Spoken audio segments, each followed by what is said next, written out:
Those of you who use Verizon get what I mean when I say that Verizon sucks.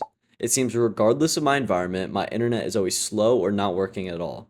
And it only gets more frustrating when everyone around me who uses other internet providers always have perfect and fast internet. So why the fuck does it suck? To understand why Verizon fell off, we must first recognize why they felt so untouchable in 2015. Verizon gambled on wireless service and it paid off. While other carriers treated wireless service like a secondary side hustle, Verizon treated it like a digital manifest destiny. They swallowed competitors like Alltel whole, laid billions of dollars of fiber optic glass under American suburbs, and in 2010 they dropped the hammer with 4G LTE.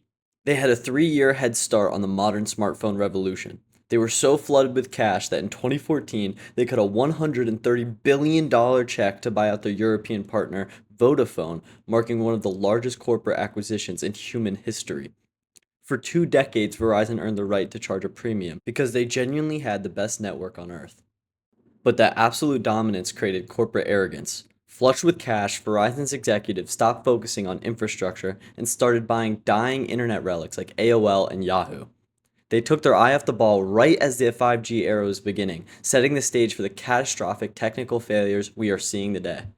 Hey yo, what the fuck? In 2018, Verizon's corporate arrogance finally caught up with them. They wanted the marketing headline of being the first to 5G, so they placed a multi-billion-dollar bet on a technology called millimeter wave. On paper, it was lightning fast, but in reality, it was unable to penetrate virtually any wall it tried to pass through. While Verizon was busy installing expensive 5G antennas that only worked if you were standing in a specific spot, T-Mobile pulled off a heist of a century. They bought Sprint, sold their mid-band spectrum, and built a 5G network that actually worked inside people's houses. Overnight, Verizon was dethroned. In a blind panic, Verizon ran to the federal government in 2021 and threw down an unprecedented $53 billion to buy their own mid-band spectrum. It was a massive financial mistake. They spent so much money just buying the airwaves that they couldn't afford to properly build the towers to support it. The undisputed king of wireless had spent a decade chasing Hollywood media empires and useless technical gimmicks, leaving them broke, buried in debt, and hopelessly behind the competition. On January 14th, 2026, while Verizon technicians were performing a routine software update on the network, a glitch occurred that knocked tens of thousands of users offline. The website Down Detector even reported between 1.5 to 2.3 million outages occurred in a single afternoon. The outage was so widespread that major cities like New York and Miami even sent out emergency warnings asking people to find alternative carriers or use landlines because Verizon users were not even able to call 911. After Verizon fixed the issue, they offered all affected users $20 in credit, $19 Fortnite card. Who wants it? which many were not able to receive as it required the customer to go through their clunky AI interface.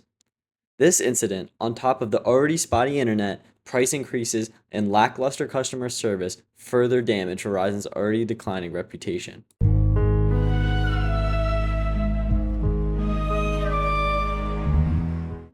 On November 20th, 2025, Verizon announced that they laid off over 13,000 customer service team members so they could replace their jobs with AI.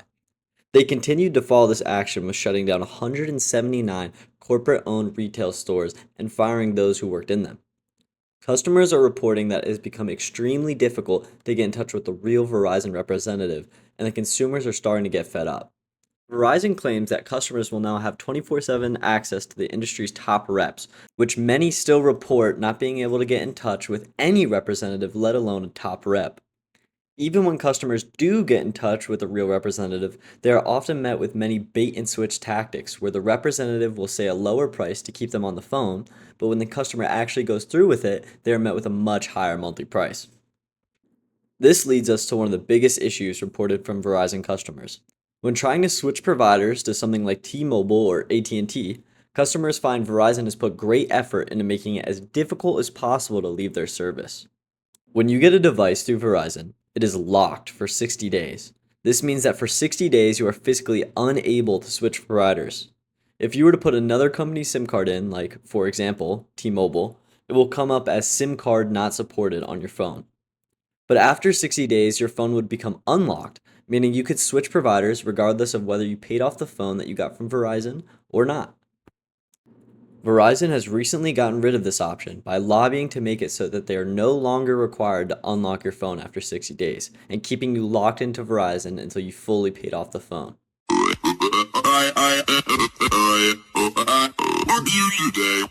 As of early 2026, Verizon has reported 146.8 million total wireless connections. This is a significant drop in users, with about 2.25 million users leaving their platform in the last 3 years alone. Many of those users left because of increasing prices and declining network quality. Even the CEO, Dan Schulman, admits that these customers are right to leave when he says, "Raising rates without corresponding value rarely, if ever, delights customers."